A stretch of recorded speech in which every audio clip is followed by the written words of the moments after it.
Hola, ¿qué tal? ¿Cómo les va? Soy Andrés Oppenheimer. Gracias por estar con nosotros. Hoy vamos a tener un super programa.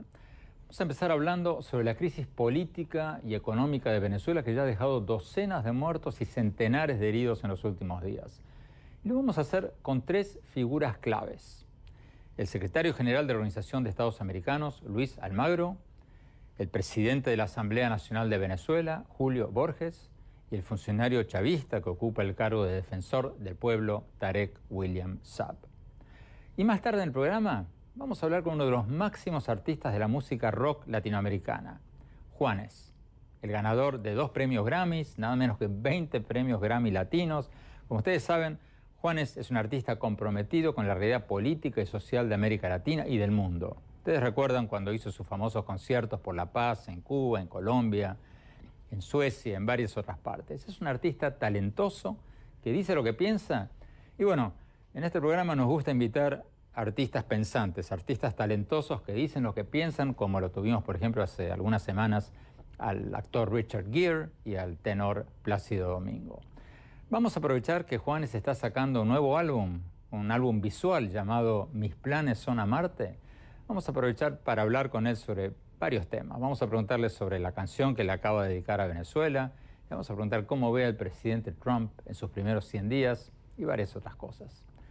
Bueno, empecemos con los acontecimientos más recientes en Venezuela. Veamos lo que nos dijo el secretario general de la OEA, Luis Almagro, cuando lo entrevistamos hace pocos días en el Miami Herald, antes de que 19 países latinoamericanos decidieran convocar a una reunión de cancilleres, que después resultó con el anuncio de Venezuela de que se retiraría de la OEA. Veamos lo que nos dijo Luis Almagro.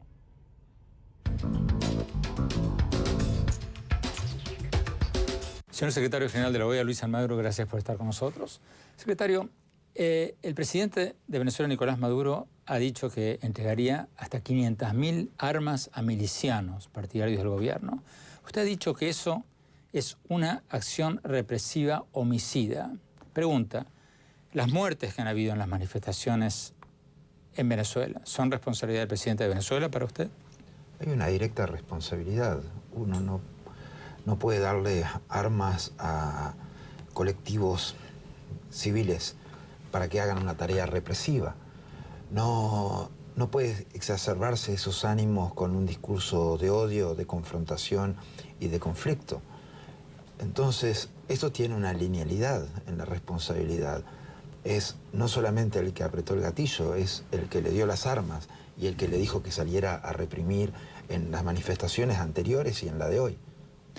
Usted ha dicho que hay que entrar en una nueva fase en el conflicto civil, político, económico venezolano. ¿Cuál es esa nueva fase? Esa nueva fase tiene que estar basada en los principios y procedimientos de la Carta Democrática Interamericana. La fase tiene que ser un diálogo, pero sobre el cual haya una posibilidad de una acción directa, luego, como la que prevé el artículo 21 de la Carta Democrática, que es la sanción. Pero al día de hoy, lo fundamental es la redemocratización del país. Todo el mundo se ha aprobado en la resolución en el Consejo Permanente que hay una alteración del orden constitucional del país, que ese país necesita ser redemocratizado. La única manera de redemocratizar un país es con elecciones generales. Este debería ser el movimiento que debe buscar el sistema político venezolano hoy. Usted pronunció la palabra diálogo. La oposición venezolana dice que el diálogo de UNASUR y del Vaticano, encabezado por el expresidente Rodríguez Zapatero de España, ha sido un chiste. Y nosotros lo hemos dicho en nuestro informe. Si uno analiza cada una de las mesas de diálogo, todas tuvieron importantes retrocesos y fueron significativas violaciones a la Constitución. La mesa 1, que para resolver los temas institucionales del país, ergo para devolver poderes a la Asamblea Nacional, significó que la Asamblea Nacional perdiera 4 o 5 nuevos poderes, recibir las rendiciones de cuentas del Ejecutivo, el nombramiento de los integrantes del CNE, la aprobación del presupuesto, sus fueros y prerrogativas. En la mesa 2 no hubo... Bueno, entonces si el diálogo anterior no funcionó, o fue un chiste, como dice la oposición. Lo que pasa es que también ese esquema que se había... y nosotros lo hemos señalado. El país necesita ser redemocratizado. Y a partir de la redemocratización del país, obviamente, establecer las variables de diálogo. Lo que se necesita hoy es determinados buenos oficios y presión internacional, aparte de la presión interna, que hagan al régimen responder y dar soluciones a la situación de facto que vive el país. Y que, como todas las dictaduras que hubieron en el pasado en el continente, tenga que dejar su lugar a un gobierno democrático. Eso es lo que necesita el país. Rodríguez Zapatero y los dos que lo acompañaron, el expresidente Leonel Fernández y el expresidente Torrijos, ¿podrían ser parte de esos buenos oficios o ya pasó esa etapa? Mira, la figura de Zapatero, usted ha visto claramente que solamente despierta desconfianza. Su trabajo definitivamente fue extremadamente negativo. No pongo a los demás mediadores, a Torrijos y a Leonel Fernández, en el mismo paquete, y creo que unos buenos oficios en determinado momento basado en el trabajo de expresidentes todavía en alguna instancia puede ser necesario. Pero hoy lo que se necesita es decirle a Venezuela que la comunidad internacional va en serio respecto a que es necesaria la redemocratización del país. Y sus variables políticas internas tienen que ser resueltas en función de los principios fundamentales establecidos en la Carta Democrática Interamericana. Libertades, derechos humanos, separación de poderes, probidad republicana, elecciones periódicas, la certeza en los cronogramas electorales. Todo eso necesita ser restablecido. ¿Qué más deberían hacer los países latinoamericanos? Porque ya han dicho explícitamente que hubo un quiebre constitucional en Venezuela. ¿Qué más pueden decir? ¿Qué más pueden hacer? Pero, o sea, todavía falta desagregar elementos y desagregar propuestas concretas. O sea, todavía falta exigir las elecciones generales que tienen que significar la salida democrática al país.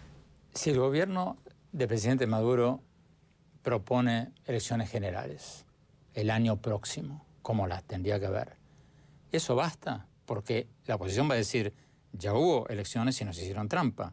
¿Por qué no van a hacer trampa de vuelta? Tienen que ser elecciones con observación internacional y con la posibilidad de una rigurosa observación internacional que permita dar garantías a la elección en Venezuela.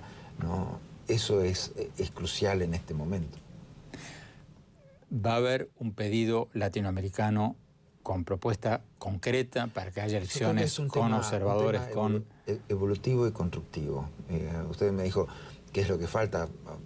Por ejemplo, esto es algo que habíamos dicho en nuestro informe, por eso lo digo. Pero supongo que los países van a seguir avanzando en un proceso gradual en el cual van a seguir incorporando elementos en función de la realidad venezolana al presente, y esos nuevos elementos van a implicar la necesidad de tomar acciones concretas de diferente naturaleza. ¿Puede haber elecciones libres con los líderes de la oposición proscriptos? No, tienen que resolverse todas las inhabilitaciones. O sea, es una condición básica, mínima, para una elección democrática. ¿Cuál es el próximo paso ahora, inmediato? El paso inmediato es que la comunidad internacional mantenga los ojos sobre Venezuela, que no le permita al régimen ni la más mínima impunidad, que el régimen sea responsable de cada uno de los muertos que han habido en estas manifestaciones, que el régimen sea responsable de la alteración del orden constitucional, que el régimen sea responsable de proveer en forma inmediata una salida institucional para el país. Después de hablar con el secretario general de la OEA, hablamos con el funcionario chavista Tarek William Saab, que ocupa el importante cargo de defensor del pueblo en Venezuela.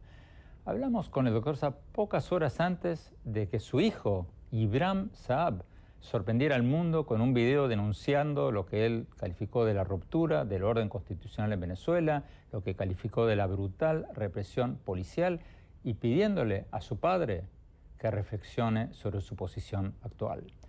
Veamos lo que nos dijo el defensor del pueblo, Tarek William Saab.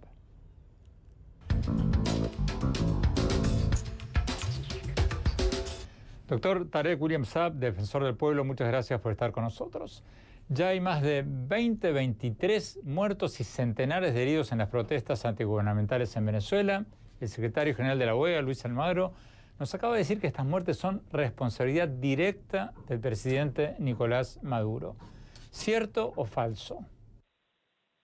Mira, en primer lugar, debo decir como defensor del pueblo quien dio un ultimátum en el mes de finales de febrero y durante el mes de marzo, diciendo como amenaza insólita, un diplomático, que si en el transcurso del mes de marzo en Venezuela no ocurrían elecciones generales anticipadas, Venezuela saldría expulsada de la OEA. ¿Quién dijo eso? Cualquiera pudiera pensar que fue un tuitero anónimo de cualquier medio global venezolano con una cuenta falsa. No, lo dijo el secretario general de la OEA. Lanzó una amenaza y para mí una orden prácticamente de ataque del inicio, de no de manifestaciones pacíficas, que las defiendo, las apoyo. Y en los casos donde ha habido enfrentamientos por parte de civiles contra otros civiles, como ocurrió en muchos casos, manifestantes armados, pequeños focos que llegaron a matar personas, como por ejemplo, desde un edificio arrojaron un objeto contundente y mataron de manera premeditada a una señora. En el Táchira, desde un edificio, una persona disparó matando a una joven. Y así ha ocurrido en otros lugares. Lo he condenado, como también he condenado el uso impropio en algunos otros casos de funcionarios policiales para, supuestamente en el marco de contener una alteración de orden público, hayan hecho uso indebido de su arma de fuego. Eso está procesado, eso está dicho, eso está comprobado de cómo hemos actuado, y las personas que han cometido estos hechos punibles están presas. Ha sido matado también un guardia nacional con un tiro en la cabeza. Un coronel de la Guardia Nacional ha sido disparado, todo con 2 balazos, por tratar de contener manifestantes armados. Por lo tanto, yo infiero que la orden, el ultimátum, la amenaza de iniciar toda esta cadena de disturbios, no me refiero a manifestaciones pacíficas, las hizo el señor Almagro cuando él, de manera indebida, siendo un extranjero, un uruguayo, desde la poltrona de aire acondicionado de su oficina en Washington, lanza una amenaza jamás vista en país alguno por un diplomático, de decir que si, como él quería, si como yo quiero, siendo yo Almagro, no se dan las elecciones que yo quiero en 30 días, Venezuela está expulsada de la OEA. Queremos agradecer al doctor Saab por contestar nuestra llamada, por estar en nuestro programa. Queremos reconocer que siempre lo hace, a pesar de que, como ustedes saben, CNN está censurada en Venezuela, no sale al aire por orden del gobierno, y a pesar de que ni el presidente Maduro ni la canciller Delcy Rodríguez han respondido a nuestros repetidos pedidos para entrevistarlos, que siguen, por supuesto, en pie. Y para ser justos, para dar a conocer todos los puntos de vista, aclaremos también que la oposición en Venezuela rechaza la idea de que el secretario general de la OEA sea responsable, siquiera de la manera más remota, por estas protestas en Venezuela. Según dice la oposición, el régimen venezolano siempre trata de justificar sus atropellos a la Constitución a factores externos, como la OEA o el imperialismo o el propio Almagro. Pero los líderes opositores dicen que ya quedan poquísimos en Venezuela que creen en esa cantilena, y citan encuestas que dicen que el 80% de la población quiere un cambio de gobierno. ¿Nos están pidiendo un corte? Cuando volvamos, vamos a ver lo que nos dijo el presidente de la Asamblea Nacional de Venezuela, Julio Borges, sobre esta escalada de la violencia en Venezuela. No se vayan, ya volvemos.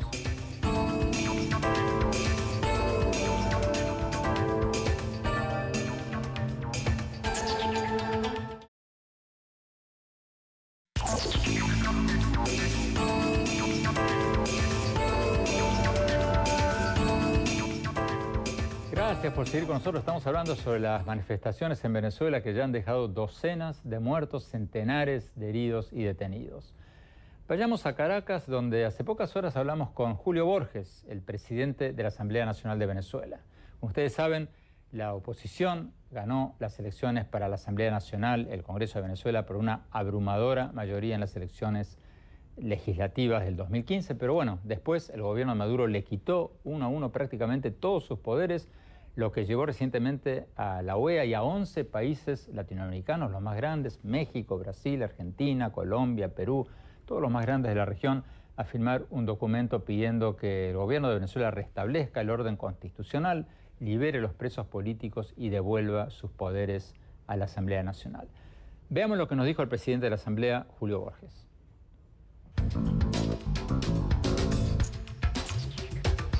Doctor Julio Borges, la oposición ya lleva varias semanas en las calles.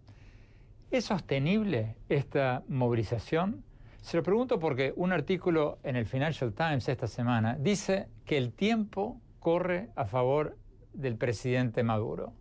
Porque, dice el artículo, como ocurrió en las protestas del 2013, del 2014, del 2016, la gente tiene que comer, tiene que buscar comida y medicinas en medio de una situación de desabastecimiento general y la crisis económica, bueno, una crisis que no tiene precedentes en la historia de Venezuela.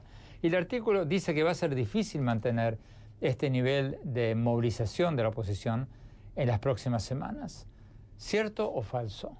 Es totalmente falso, porque las condiciones son distintas y porque quien tenga una visión apropiada sobre Venezuela se dará cuenta que no es un tema de semanas. Venezuela lleva 18 años protestando por su libertad. Venezuela lleva 18 años de pie en las calles, evitando que Venezuela sea una segunda Cuba. Y hoy, que tenemos condiciones mucho más favorables, no solamente a lo interno, como han sido, por ejemplo, posiciones como la fiscal, que se ha desmarcado y que tiene una posición constitucional en este momento, o posiciones dentro de la Fuerza Armada que apuntan hacia más constitucionalidad, también está todo el tablero internacional que está absolutamente comprometido con la democracia en Venezuela. De manera que hoy tenemos más energía, más motivación y un gobierno mucho más débil. Yo creo que estamos en una etapa en la cual nuestro pueblo tiene absoluta conciencia de que hay que seguir adelante hasta lograr plena democracia en Venezuela. Como usted dice, doctor Borges, los grandes países, los más grandes países de América Latina, México, Brasil, Argentina, Colombia, Perú, varios otros, todos ellos ya han dicho que el gobierno de Venezuela ha roto el orden constitucional. Ahora, ¿alcanza eso? ¿Alcanza el apoyo actual de los países latinoamericanos que ustedes han recibido? Bueno, ahí hay un paso adicional que hay que dar, Andrés. Ha habido un apoyo total en Mercosur, en los países de UNASUR. Ahorita Argentina asume la presidencia de UNASUR. Los Estados Unidos han tenido posiciones importantes, la Unión Europea también. Pero el paso que falta es que los presidentes en persona articulen un grupo de presidentes o de países amigos que verdaderamente presione finalmente para que se logre en Venezuela el desenlace democrático y constitucional y pueda entonces darse lo que el país quiere, que son unas elecciones libres. De manera que sí ha habido un gran apoyo que agradecemos, pero sentimos que falta este último paso, que es la articulación de los gobiernos y los presidentes en el marco de la OEA, de Mercosur, de UNASUR, para empujar todo esto hacia lo que queremos, que es la paz del voto. Ahora le quiero preguntar más sobre eso, pero antes, ¿cómo van a lograr ustedes que renuncie Maduro? Porque, a diferencia de lo que ocurrió en Brasil cuando destituyeron a la expresidenta Dilma Rousseff, Venezuela no tiene fiscales, ni jueces independientes, ni una Corte Suprema independiente, ni un organismo electoral independiente. ¿Cómo pueden ustedes, cómo puede la oposición lograr la salida de Maduro y la redemocratización del país en esas circunstancias? No, totalmente. Es un punto crucial, Andrés, lo que tú señalas. Venezuela hoy vive en la ley de la selva. En Venezuela hoy no hay ni constitución, ni ley, ni instituciones. Estamos literalmente en la ley de la selva. Por eso el país se ha echado a la calle a hacer valer unos derechos que no existen en la realidad, sino a tratar de dignificar esos derechos. ¿Cuál puede ser la evolución de esto? Que la presión interna quiebre lo que hoy sostiene el régimen, que se trata fundamentalmente de la Fuerza Armada, a quien le pedimos permanentemente que sean parte de la solución democrática del país, que sean parte del futuro democrático del país, y también los apoyos políticos internos, los magistrados en el tribunal, que han sido los grandes alcahuetes del golpe de Estado, y el apoyo popular, que lo han perdido totalmente el gobierno. Eso, junto con la fuerza internacional, puede llevar a una dinámica donde Maduro se dé cuenta finalmente que tiene que ir a un proceso donde el pueblo tenga la palabra. Bueno, pero si se da un escenario de una salida militar, ¿no hay un peligro de un escenario egipcio, como pasó en Egipto, que un general supuestamente bueno venga a salvar el país y se encarame en el poder y ustedes terminan teniendo un gobierno militar? No, tienes toda la razón, Andrés. Quiero ser muy nítido en esto. Nosotros no queremos que vengan las Fuerzas Armadas a salvar al país. Lo que nosotros queremos es que las Fuerzas Armadas ayuden a que el voto y las elecciones salven el país. Nosotros no queremos golpe de Estado. Lo que queremos más bien es restituir una constitución que el gobierno le dio un golpe de Estado. ¿Cómo se logra eso? Dándole al pueblo la oportunidad de votar en elecciones que ya están vencidas. El gobierno, parte del golpe de Estado es que las elecciones del año pasado, referéndum revocatorio, elecciones de gobernadores, este año elecciones de alcalde, no ha querido hacerlas. Por eso lo que nosotros pedimos es a todas las instituciones, incluyendo a la Fuerza Armada, es la ayuda a restituir una constitución que el gobierno ha violado. El presidente Maduro ha dicho que ya dio la orden de entregar 500.000 fusiles a civiles, a milicianos chavistas, para defender lo que él llama la revolución bolivariana. ¿Ustedes creen que lo va a hacer o fue un intento de intimidación para que la oposición, para que la gente no salga a las calles? Andrés, yo en las últimas horas y en los últimos días he tenido la oportunidad de hablar con la mayoría de los cancilleres de la región, he tenido la oportunidad de hablar también con bastantes presidentes de la región, y ese punto que tú señalas es el que sale en todas las conversaciones con mayor preocupación. El hecho de que Maduro diga que va a repartir armas a los milicianos, y lo otro son los grupos paramilitares que el gobierno mantiene con total impunidad. Es importante que la región sepa que todas esas armas que sí existen van a terminar en el mercado negro asesinando ciudadanos de Colombia, asesinando ciudadanos de Panamá, asesinando ciudadanos de Perú, de Brasil, y eso al final son armas que hoy matan a un venezolano, pero mañana van a matar a un policía y pasado mañana van a matar a un efectivo del ejército venezolano.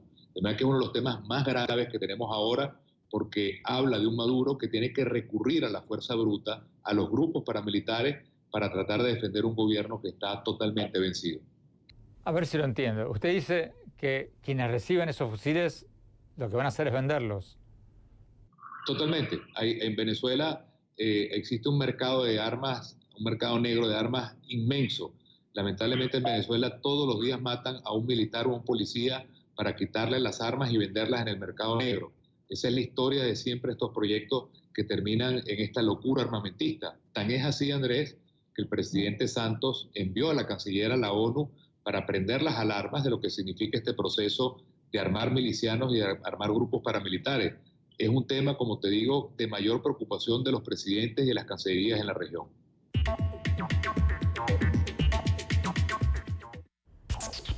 Tenemos que ir a un corte. Cuando volvamos, seguimos con la entrevista al presidente de la Asamblea Nacional de Venezuela, Julio Borges, y después, Juanes. Ya volvemos, no se vayan.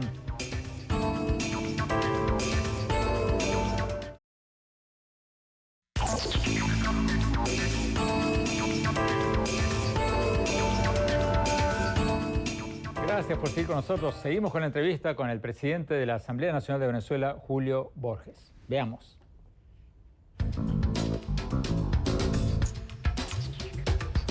Doctor Julio Borges, el presidente Nicolás Maduro está ofreciendo un nuevo diálogo para normalizar el país y ofrece elecciones regionales. Pero bueno, ustedes mismos han dicho que el diálogo anterior fue un chiste. Si el gobierno ofrece un calendario electoral con elecciones regionales este año y las elecciones presidenciales a fines del año que viene, cuando vence el periodo presidencial de Maduro, ¿ustedes aceptarían? No es suficiente. No es suficiente eso porque recordemos que la génesis de todo esto ha sido el golpe de Estado. Hay un problema también central a todo esto que originó el apoyo del mundo entero y es el tema de que se ha cerrado prácticamente por la fuerza del Parlamento. Yo soy presidente de la Asamblea Nacional, pero es un Parlamento que tiene en este momento la intervención del gobierno, la nulidad de todos sus actos, ni siquiera puede llevar a cabo su administración. Es un Parlamento que está contra la pared. Ese es un punto fundamental. Así como queremos elecciones libres, queremos un Parlamento que funcione. Este Parlamento es el Parlamento que más votos ha tenido en la historia de Venezuela. Y hay un tercer punto, la libertad de nuestros presos políticos y que no haya inhabilitados en Venezuela. En las últimas elecciones presidenciales hubo un Consejo Nacional Electoral, un organismo electoral claramente favorable al gobierno, al presidente Maduro. ¿Qué pasa si el gobierno permite elecciones y el Consejo Nacional Electoral, este organismo supervisor de las elecciones, nuevamente no permite observadores extranjeros creíbles? Bueno, Andrés, eso es un tema muy importante porque una de las cosas en las cuales nosotros tenemos mucha claridad es que a pesar de que nosotros podamos tener un CNE que tiene unas reglas de juego que uno pueda verificar, tenemos al mismo tiempo unos rectores del CNE totalmente parcializados. Por eso para nosotros sí es un punto de honor que cualquier proceso electoral tenga observación internacional antes, durante y después, como lo hace la OEA o como lo hace la Unión Europea. Todo proceso de redemocratización de un país requiere un mediador o mediadores. ¿Ustedes siguen confiando en el Vaticano tras la última mediación del Vaticano y UNASUR? Bueno, por eso yo he insistido en las preguntas que tú has hecho, Andrés, en que el paso final que necesitamos en América Latina es una presencia más fuerte de cancillerías y de presidentes. Cualquier oferta que haga el gobierno, si no tiene las garantías de gobiernos de la región, de los países más importantes, de los países más cercanos, de los países que más les duele lo que está pasando en Venezuela, va a ser cero confianza para el país. Es imprescindible que haya la garantía de gobiernos que velen por el cumplimiento de todas estas situaciones. En el caso del Vaticano, el secretario de Estado, el cardenal Parolin, vivió en Venezuela, conoce la realidad venezolana y es una persona totalmente comprometida con Venezuela. De manera que sí creo que a nivel de garantías lo importante es que intervengan gobiernos, pero la presencia del Vaticano es una presencia de buena fe y lamentablemente, como lo demuestra la carta de Parolin, el gobierno se burló de ellos. Usted nos decía hace unos minutos que hace falta un grupo de países amigos para mediar en Venezuela. ¿Quiénes podrían ser? ¿Usted ha hablado con alguno de ellos? Bueno, yo diría lo siguiente, Andrés, más que mediar, en este momento lo que se necesita es garantizar que el gobierno cumpla con la Constitución. Las cosas que está pidiendo el pueblo venezolano no son temas que se deban negociar, sino son temas que se deben cumplir. Cuando nosotros pedimos elecciones, son elecciones que están vencidas, o incluso la posibilidad de tener elecciones generales, son cosas que se pueden hacer. Cuando nosotros hablamos, por ejemplo, de que haya la libertad de los presos políticos, son temas que no necesitan ninguna medida extraordinaria, sino que es simplemente el hecho de tener la voluntad política de hacerlo. Y en el caso de la Asamblea Nacional es lo mismo. Se trata de cumplir la Constitución y que la Asamblea tenga la plenitud de sus poderes como fue electa por el voto popular de 14 millones de venezolanos. Entonces creo que es un momento más, no tanto de negociar, sino de garantizar que se cumpla lo que está en la Constitución.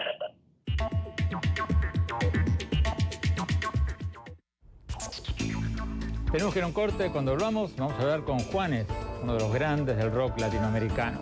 Ya volvemos.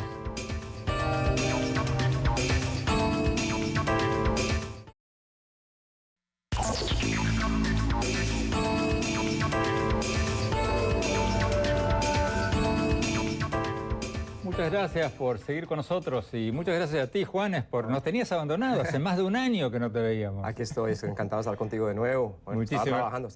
No, ya veo, ya vamos a hablar de eso. Sí.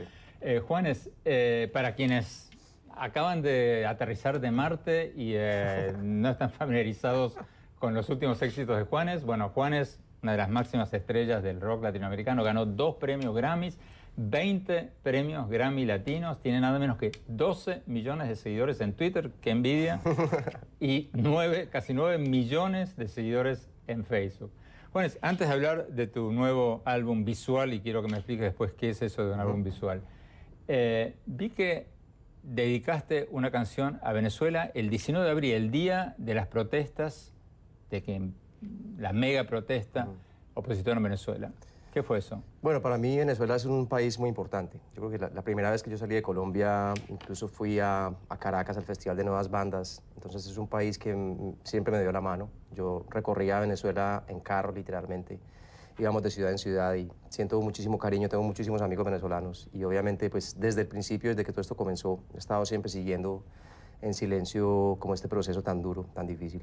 Y ese día me desperté, estaba en Buenos Aires y quería mandar un mensaje, pero un mensaje amor bonito, así que encontré una manera de hacerlo a través de una canción de Simón Díaz, que es un clásico del folclore venezolano. Y la cantaste, la escuché, la cantaste a capela. La canté a capela a las 7 de la mañana. ¿En el cuarto de tu hotel? Sí, en el cuarto de mi hotel. ¿Y qué hiciste? ¿Pusiste el teléfono? Puse mi teléfono y empecé a cantar y en el fondo se veía la calle y era como algo simbólico también, pero la verdad que siempre siguiendo mucho a Venezuela con preocupación y con ganas de que las cosas cambien también. ¿Pero fue un mensaje de aliento a la oposición o no? Yo creo que es un mensaje a los venezolanos. Para mí es muy duro ver lo que está pasando entre ellos mismos. Es muy duro ver las imágenes que pasan por la televisión cuando ves a los policías matando a los mismos venezolanos. Para mí eso es una imagen muy fuerte, muy fuerte. Yo creo que era un mensaje, es lo bonito de la música, que llega a todas partes y sin ningún tipo de ideologías. ¿Qué reacciones tuviste? Bueno, creo que muy positivas. La gente que me encuentro en la calle, que son venezolanos, me dicen muchas gracias por lo que hiciste, y a veces pienso como, wow, es increíble que de repente algo que tú haces muy honestamente, muy desde tu corazón, en un lugar muy personal, termina tocando el corazón de la gente. Juanes, tú vives en un avión, pero pasas buena parte de tu tiempo en Miami, en Estados Unidos. ¿Cómo ves a Trump en sus primeros 100 días? Pues bueno, yo lo veo, ha sido muy difícil para mí, como latino, como colombiano, viviendo aquí hace ya 13 años. Creo que el mensaje y la manera como se han dicho las cosas ha sido muy fuerte, muy soberbio. Pero me tranquiliza ver que las cosas no son tan fáciles para él tampoco. Y que la comunidad latina, si bien de alguna forma la ha subestimado, creo que ha tenido una importancia muy grande y un respaldo muy grande, y que todos los planes supuestos que ha tenido pues no han salido como él ha querido. Eso para mí es importante. Y yo pienso que es como todo en la política. Hay cosas que él tiene que son buenas, hay cosas que él tiene que son muy radicales, ¿no? Entonces no se puede decir... ¿Qué es lo que más te molesta? A mí lo que más me molesta es el mensaje que manda a las personas de odio, de racismo, de división. O sea, solamente el hecho del muro, para mí eso es una humillación no solamente para México, sino Latinoamérica. En un mundo tan convulsionado como el de hoy, siento que lo que se debería construir sería unión entre los pueblos y no este tipo de símbolos tan duros. Y lo que decías, que había algunas cosas que te gustaban. Bueno, no sé en ese momento particularmente qué, pero en general siempre pienso que de la política, de los políticos, en fin, todo lo que están diciendo, hay cosas que son buenas, hay cosas que son malas, no se puede generalizar todo así o así, ¿no? Yo creo que...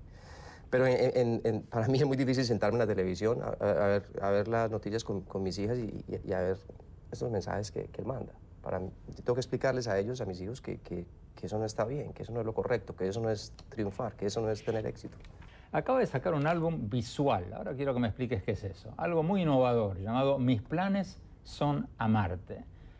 Juanes, ¿qué es un álbum? ¿Qué diferencia hay entre un álbum visual y un video? Bueno, un video es una canción solamente. Un álbum visual son todas las canciones del disco con todos los videos. En este caso, de mi disco, son videos conectados entre sí con puentes narrativos. Entonces es como una especie, digamos, de película, por así decirlo, aunque técnicamente no es la película, es un álbum visual, ¿no? Entonces es como una especie de lo que hizo Pink Floyd en los 70s con The Wall, sí, o lo que hizo Beyoncé hace un año o 2 años con Lemonade, y Frank Ocean también. En este caso la diferencia es que hay una línea narrativa, y es la historia de un astronauta colombiano que aterriza en tiempos actuales en Medellín, buscando a una diosa indígena. Entonces toda esta historia ocurre. Lo vi y te vi a ti con traje de astronauta. ¿De dónde sacaron ese traje de astronauta? Bueno, todo esto lo diseñaron en México, el departamento de arte con el que trabajamos en Zapatero Films, y fue la verdad que una experiencia increíble. ¿Pero es un traje en serio? Sí, es un traje en serio, claro que sí. ¿Un traje de astronauta en serio o lo hicieron? No, lo hicimos para el visual, y fue muy emocionante pues porque desde pequeño siempre había soñado vestirme como un astronauta. Y fue muy divertido. Una vez ya me puse el traje, me puse el casco y no podía respirar, ya la cosa era complicada. ¿Pero cómo hiciste? Pero bueno, no, hacíamos las escenas, me tenía que quitar el casco, esperar a que cuadraran las luces, ponerme el casco y lo más rápido posible de hacer la escena porque se empañaba el vidrio, ¿sabes? Bueno, ¿y la historia la escribiste tú? Y la historia la hicimos entre Rebeca León, que es mi manager, Cacho López, el director, y yo. Hicimos la conceptualización de este personaje que se llama Javier, que es un arqueólogo que tiene estos sueños constantes sobre este viaje en el tiempo y el espacio, buscando el amor eterno. Un astronauta colombiano. Sí, así es. Así es.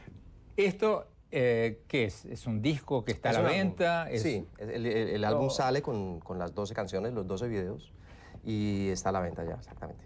Y aparte vi que va a ser pasado por HBO. Sí, va a haber un especial en HBO Latino donde se va a pasar el mismo disco tocado en vivo, ¿no? Aquí hicimos en Miami un show donde grabamos las canciones en vivo, y un documental también sobre Medellín y mi casa, mi madre, mis amigos del colegio, la casa donde crecí, en fin, la parte más humana de las canciones.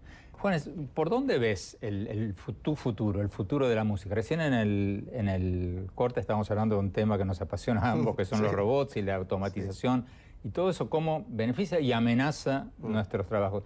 ¿Cómo ves tu mundo, la música de acá a 5 o 10 años? ¿Cómo ves tu futuro? ¿En los videos? ¿En estos álbumes visuales? ¿Por dónde va a ir la música? Yo lo veo totalmente audiovisual.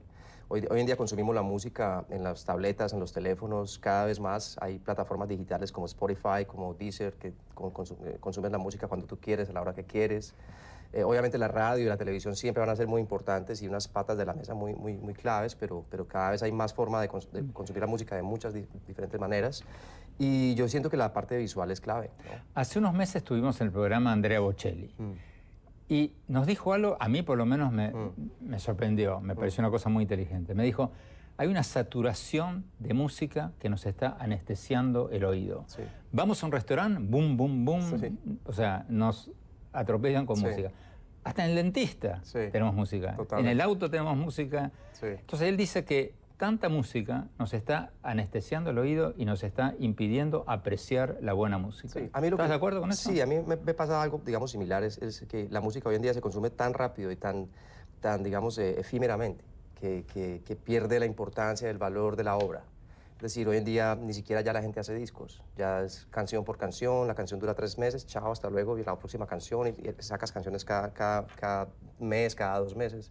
Y casi que la gente no volvió a pensar en la obra completa. Es como si tú sacaras solamente un capítulo de un libro. Es decir, la obra completa es lo importante. Por eso creo que la parte audiovisual de este álbum visual es darle otra vez la dignidad a la obra como tal. A poder contar una historia con diferentes canciones, donde tú te dediques a un tiempo a grabar y a componer y lo hagas con cariño. Apreciarlo. Y apreciarlo, absolutamente. Sí. Yo lo vi, lo escuché y realmente está bueno. Te felicito, Juanes, y que no pase otro año antes de verte. Muchísimas gracias. Gracias por venir. A ti.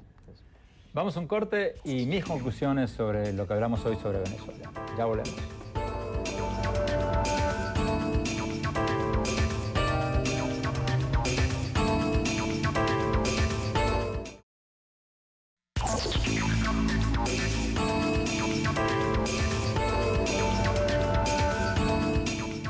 Muchas gracias por habernos acompañado y no se olviden de seguirnos en nuestro Twitter, @OppenheimerA, y en nuestra página de Facebook, Andrés Oppenheimer, y en nuestra página de internet, andresoppenheimer.com. Si se registran ahí en nuestra página de internet, van a poder recibir todas mis columnas del Miami Herald y nuestros más recientes programas de televisión. Les recuerdo la dirección de nuestra página web, andresoppenheimer.com. Bueno, mi análisis sobre lo que hablamos hoy sobre Venezuela. Hay una nueva coyuntura en la crisis política y económica de Venezuela. Las manifestaciones de la oposición son multitudinarias y están poniendo al régimen del presidente Maduro en una situación por lo menos más difícil, mucho más difícil que en los últimos meses. Claro, no es la primera vez que hay grandes manifestaciones opositoras en Venezuela, ha habido muchas, y el gobierno chavista hasta ahora logró desarticularlas, ofreciendo diálogos y ganando tiempo, sin hasta ahora restablecer los poderes del Congreso. Pero ahora hay varios factores nuevos. Primero, 11 países latinoamericanos, los más grandes, México, Brasil, Argentina, Colombia, Perú, Chile y varios otros, han exigido abiertamente al gobierno de Venezuela que restablezca el orden constitucional, libere a los presos políticos, anuncie un calendario electoral y restaure los poderes de la Asamblea Nacional. Eso es totalmente nuevo. Hasta hace muy poco, los expresidentes de Argentina, Brasil, Uruguay apoyaban al régimen de Venezuela o se hacían los distraídos. Hay un nuevo contexto regional e internacional. Y el anuncio del presidente Maduro de que dará 500.000 armas, 500.000 fusiles a civiles chavistas está causando todavía más preocupación entre los países vecinos. Porque muchos temen no solo que haya más violencia y más muertos en Venezuela, sino que haya más refugiados en otros países y que muchas de estas armas sean vendidas en el mercado negro y terminen en sus propios países. Segundo, La OEA se ha vuelto más activa en el caso de Venezuela bajo el mando de Luis Almagro. Y eso es nuevo. Y Venezuela, que ya ha sido suspendida de Mercosur, anunció hace pocos días que ahora se va a retirar de la OEA ante la posibilidad de ser suspendida. Eso es nuevo y deja al gobierno de Maduro más aislado diplomáticamente. Tercero, la oposición está más unida que antes. Ha estado bastante desunida en los últimos tiempos. Ahora parecería ser que están más unidos y parecen estar decididos a no entrar en otro diálogo con el gobierno que no vaya de la mano de la restitución de los poderes constitucionales de la Asamblea Nacional y de un calendario electoral y de elecciones libres con observadores internacionales creíbles. El líder opositor Enrique Capriles nos dijo en un programa reciente que no nos vamos a dar otra vez con la misma piedra, hablando de un diálogo que no conduzca a nada. Y cuarto, y finalmente, a diferencia de lo que pasaba en años recientes, el gobierno no tiene mucha plata para repartir. A pesar de ser uno de los países más ricos del mundo en petróleo, la economía de Venezuela se ha desplomado. Según las instituciones financieras internacionales, Venezuela es el país con la peor crisis económica de América Latina y la inflación más alta del mundo. Nadie sabe cómo va a terminar todo esto. Mañana puede pasar cualquier cosa, pero hoy por hoy el gobierno del presidente Maduro está a la defensiva a nivel nacional e internacional. Vamos a seguir todo esto muy de cerca y ojalá que termine el derramamiento de sangre en ese país tan, pero tan hermoso que es Venezuela. Gracias por habernos acompañado. Hasta la semana próxima.